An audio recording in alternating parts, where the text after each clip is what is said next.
Pemerintah Indonesia dan pemerintah Singapura memperkuat kerjasama di sektor pangan dan pertanian. Dalam pertemuan ini, pemerintah Indonesia mengusulkan ekspor minimal 10.000 ton beras ke Singapura dan menawarkan peningkatan ekspor daging ayam, telur, serta minyak sawit sebagai bagian dari penguatan hubungan perdagangan. Kerjasama ini berfokus pada mitigasi bencana lingkungan, penanganan perubahan iklim, pengelolaan sampah, serta antisipasi dampak El Nino yang diperkirakan berlangsung dalam waktu panjang.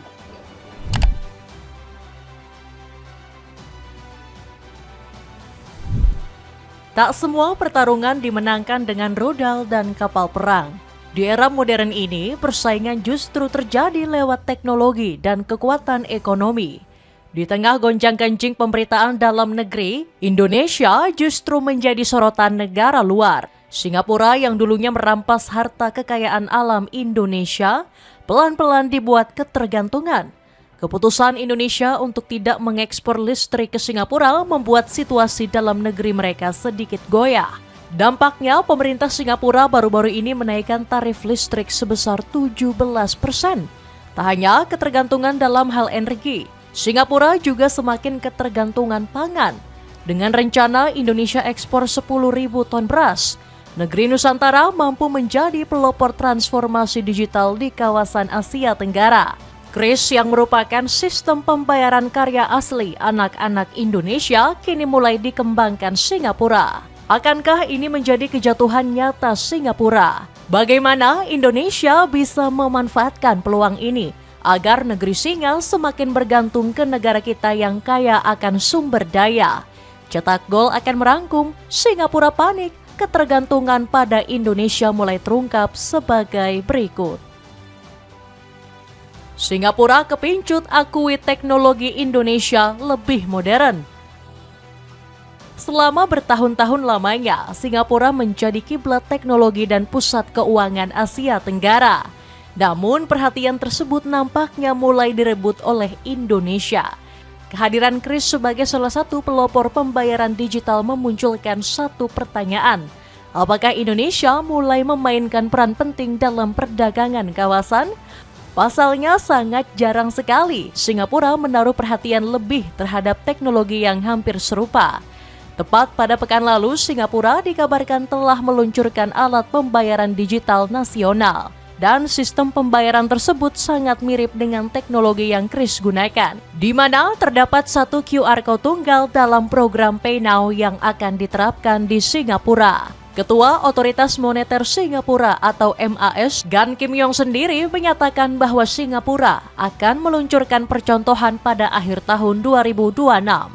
Melalui pembaruan ini, setiap pembayaran dapat dilakukan oleh para pembeli tanpa perlu bingung memilih aplikasi yang sesuai dengan saat ini. Melihat kemiripannya dengan KRIS, kita tentu akan bertanya, apakah memang ini sistem jiplak ke KRIS? Usut punya usut, sistem pembayaran tunggal ini dikabarkan memang terinspirasi dari Indonesia dengan sistem KRIS-nya.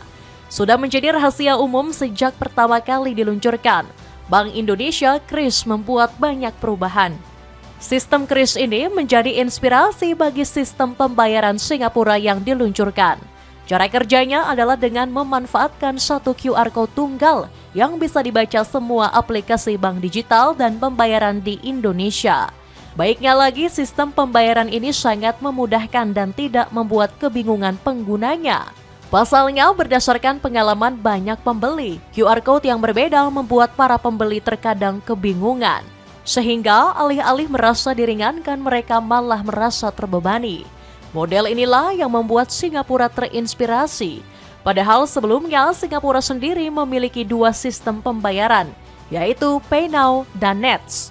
Kedua sistem pembayaran ini memiliki QR Code tersendiri dan tak saling terhubung. Dengan menggunakan pola yang KRIS miliki, Singapura berusaha mengatasi hambatan kenyamanan konsumen dan efisiensi pedagang. Sistem pembayaran KRIS memang bukan hanya sekadar sistem pembayaran biasa. Pembayaran ini terbukti sudah teruji luas. Pasalnya hingga pertengahan tahun 2026, KRIS sudah digunakan oleh lebih dari 30 juta pedagang. Bukan hanya itu, di Indonesia sendiri diperkirakan ada sekitar 45 juta pengguna KRIS yang aktif. Hal ini tidak termasuk dengan para pengguna yang berasal dari Singapura, Malaysia, Thailand, dan negara-negara lainnya. Bahkan di Singapura sendiri, Kris telah terintegrasi dengan sistem pembayaran SGQR. Sistem inilah yang kemudian membuat Singapura memilih mengadopsi sistem yang serupa. Ketika sistem pembayaran menjadi lebih cepat, saling terhubung dan kaya data, semua pihak akan mendapatkan manfaatnya, ujar Gan Kim Yong. Reputasi Kris sendiri sebenarnya tak perlu diragukan lagi. Tren penggunaan Kris ini tidak hanya marak di Indonesia, melainkan juga para wisatawan mancanegara yang berkunjung ke Indonesia. KrisTap terus menunjukkan pertumbuhan positif seiring perluasan implementasi dan meningkatnya adopsi pembayaran digital berbasis contactless, ujar Filia Ningsi, Deputi Gubernur Bank Indonesia. Menurut penuturan warga negara asing, kemudahan, kecepatan hingga keamanan yang ditawarkan membuat mereka memilih metode pembayaran digital ini. Tercatat hingga Mei 2026 saja, nilai transaksi Kris oleh wisatawan asing di Indonesia mencapai angka yang fantastis, yaitu sekitar 4,3 triliun rupiah.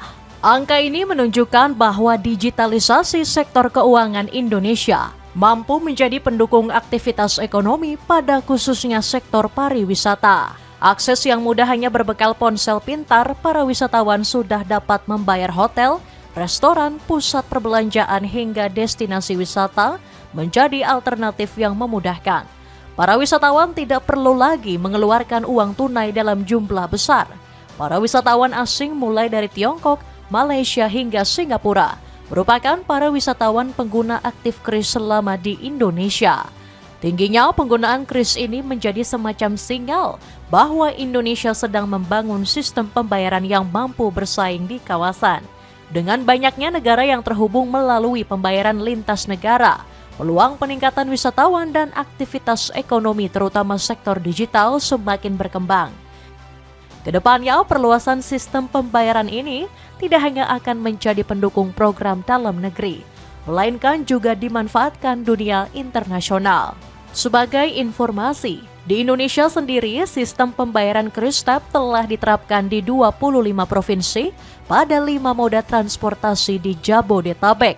Beberapa moda transportasi tersebut adalah MRT Jakarta, KRL Transjakarta, LRT Jakarta, dan LRT Jabodetabek. Selain itu, layanan KrisTap juga digunakan di 28 layanan transportasi daerah lainnya.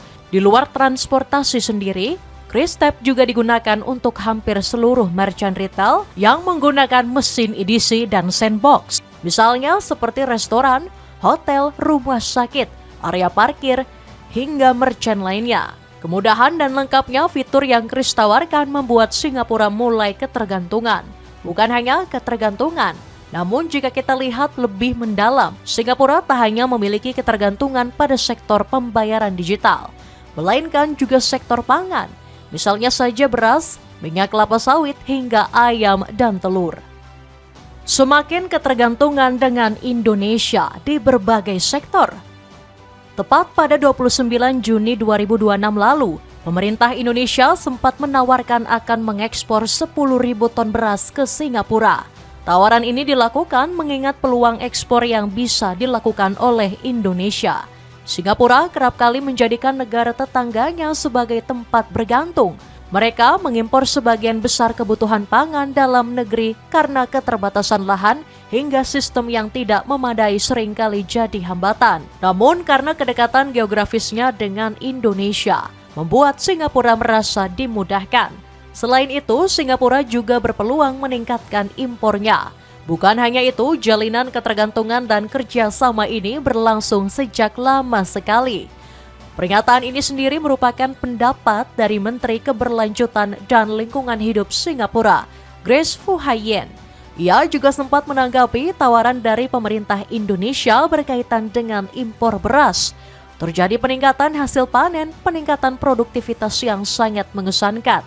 Ada banyak bidang yang telah diinvestasikan Indonesia dalam hal penelitian dan pengembangan teknologi, benih, peralatan, dan mekanisasi yang memungkinkan negara ini untuk melihat peningkatan dalam produksi, ujar Grace Fu. Saya sangat senang untuk menjajaki potensi ini lebih lanjut dengan Menteri di hari-hari mendatang. Jadi saya sangat senang dengan pertemuan ini. Terima kasih banyak. Tambahnya lagi, penawaran oleh pemerintah Indonesia ini sendiri tak hanya perihal beras semata, melainkan juga beberapa produk lainnya. Menteri Pertanian Indonesia Amran Sulaiman menyatakan bahwa kerjasama tersebut tidak hanya mencakup beras, tetapi juga komoditas pangan lain seperti telur dan daging ayam. Selain itu, kedua negara juga membahas peningkatan kerjasama pertukaran teknologi pertanian hingga ekspor minyak sawit. Dan Singapura tidak perlu khawatir, pemerintah Indonesia memiliki cadangan beras pemerintah yang cukup melimpah. Diperkirakan jika Indonesia hari ini memiliki cadangan beras mencapai 5,1 juta ton. Angka ini merupakan jumlah yang lebih dari cukup untuk Indonesia. Pada tahun 2025 saja, perdagangan antara Indonesia dan Singapura memiliki angka yang cukup tinggi. Diperkirakan jumlah ekspor dari Indonesia ke Singapura mencapai angka 482 juta dolar AS. Selain dari beberapa komoditas tadi, Menteri Pertanian Amran Sulaiman juga menawarkan minyak sawit milik Indonesia. Singapura sendiri merupakan salah satu negara yang menggantungkan kegiatan ekonominya dari kelapa sawit Indonesia. Klaim ini bukan hanya sekedar klaim semata. Diperkirakan ada sekitar 5,69% ekspor CPO Indonesia. Atau dalam hitungan lain, angka ini mencapai 3,07 ton yang dialirkan ke Singapura. Singapura merupakan negara yang menjadi pusat perdagangan global demi mendistribusikan sawit mentah. Ketergantungan ini dicerminkan dari banyaknya perusahaan-perusahaan sawit yang berkantor di wilayah Singapura. Setidaknya ada beberapa perusahaan besar bidang perkebunan yang ada di Singapura. Misalnya seperti Wilmar International, Golden Agri Resources dari grup Sinarmas, Musimas Group, First Resources, Bumi Tama Agri, hingga Apical Group. Sebagian besar perusahaan itu adalah perusahaan perkebunan, pabrik kelapa sawit, kilang yang aktivitasnya di Indonesia. Bayangkan saja jika perusahaan-perusahaan itu kemudian tidak beroperasi lagi, Singapura akan kehilangan sumber pendapatan yang tidak sedikit. Hal inilah yang kemudian sangat dihindari oleh Singapura. Ketergantungan inilah yang membuat Singapura sempat kelabakan ketika Indonesia menerapkan sistem satu pintu untuk ekspor sawit dan komoditas strategis lainnya. Tak hanya itu, Singapura juga semakin pusing pasca Indonesia menstop ekspor listrik dan gas. Airlangga Hartarto mengungkapkan penundaan ekspor listrik ke Singapura. Dampaknya, Singapura menaikkan tarif listrik mereka per hari ini sebanyak 17%.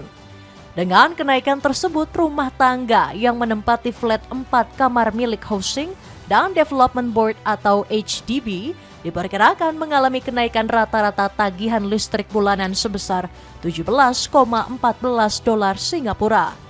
Secara keseluruhan termasuk untuk pelanggan non-rumah tangga, tarif listrik naik rata-rata 17,5% atau 4,66 sen Singapura per kWh. Pengen cari sepatu formal tapi tetap ingin terlihat kece? Sepatu pantofel dari brand RT Footwear yang kini diskon 68%, cek linknya di bawah ini. Singapura was-was kehilangan Indonesia, hubungan ekonomi jadi taruhan. Kapal kargo yang ditembak itu sendiri sebenarnya bukanlah kapal energi, melainkan kapal kargo biasa. Kapal kargo Ever Lovely itu berlayar menggunakan bendera milik Singapura. Namun kepanikan Singapura ini bisa juga ditafsirkan sebagai sebuah ketakutan tersendiri. Bayangkan jika kapal yang ditempat menggunakan drone atau rudal itu merupakan kapal energi. Entah berapa banyak kerugian yang harus mereka tanggung. Kasus krisis energi ini sempat melanda Singapura beberapa minggu yang lalu. Dikabarkan jika akibat konflik Amerika dan Iran yang terjadi ketika itu, cadangan minyak Singapura alami kekosongan. Bayangkan jika hal ini kembali terjadi pada Singapura hari ini. Singapura sendiri memiliki ketergantungan yang cukup tinggi pada sektor sumber daya energi hijau yang cukup tinggi pada sektor sumber daya energi hijau. Bahkan beberapa kali Singapura kerap meminta kerjasama dengan Indonesia dalam pengelolaan energi hijau. Singapura yang membantu teknologi dan pemeliharaan, sementara Indonesia akan membantu penyediaan lahan. Dalam bidang ekonomi, negara ini juga sering berkolaborasi dengan Indonesia dalam rangka menerapkan ekonomi hijau. Ekonomi hijau ini sendiri membantu masalah isu pengelolaan lingkungan nasional, sehingga Indonesia tetap bisa meningkatkan aspek ekonominya, namun tidak mengabaikan faktor-faktor lingkungan. Banyak. Di antaranya adalah terkait dengan climate change, kemudian pengelolaan manajemen sampah. Lingkup dari program ini sendiri mencakup beberapa isu mulai dari percepatan ekonomi, pengelolaan limbah modern, pemeliharaan kualitas air udara, hingga pengendalian polusi lintas batas. Bahkan Indonesia dan Singapura juga terlibat aktif dalam mengembangkan kawasan ekonomi baru seperti di Batam, Bintan, dan Karimun. Digadang-gadang kawasan ini merupakan calon mesin pertumbuhan ekonomi Indonesia. Sehingga sangat wajar sekali jika Singapura ditafsirkan amat bergantung pada Indonesia.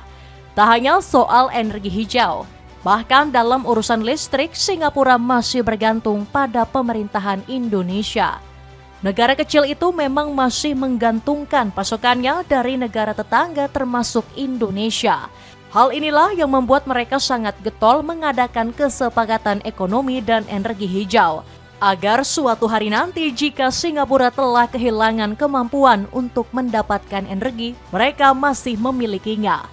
Singapura sangat was-was jika Indonesia tiba-tiba melepaskan kerjasama dan hubungan ekonominya. Sepatu sneakers dari Lido kini turun harga, kamu bisa dapatkan potongan dengan mengklik link di bawah ini. Itulah ulasan Singapura panik, ketergantungan pada Indonesia mulai terungkap. Hal ini menunjukkan bahwa Singapura menjadikan Indonesia tidak hanya sekadar negara yang diajak kerjasama, melainkan negara penting yang memiliki hubungan erat. Bisa dipastikan Singapura akan mengalami masalah jika tiba-tiba Indonesia memutuskan hubungan. Apakah menurutmu Indonesia akan benar-benar melepaskan Singapura? Coba tulis pendapatmu di kolom komentar di bawah ini.